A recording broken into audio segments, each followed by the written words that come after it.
नमस्कार मो ना विकास रंजन दास एबे नवरात्रि चली से झुना दरकार पड़ो मात्र झुना पे निया दरकार पड़ो से इंडस्ट्री गोटे नहीं आसी जमी किरोसिन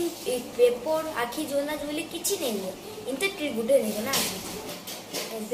फास्ट आमको इटा दरकार पड़े इटा देखुच इटा जाली मन अच्छे आम कली जली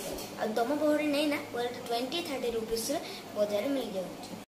फास्ट हमको जितकी कोयला दरकार से आम जाली भीतर पकईदेवा चलो 1 2 3 come on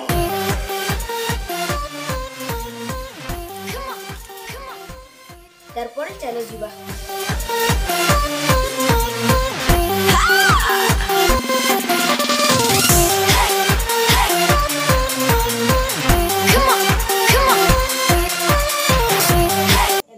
कोयलाटा हो गला एटा को झुना जगह पकईदेवा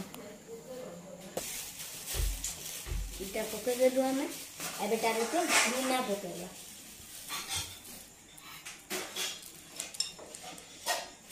बेसी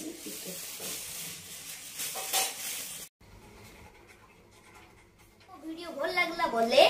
लाइक एंड शेयर करंतु।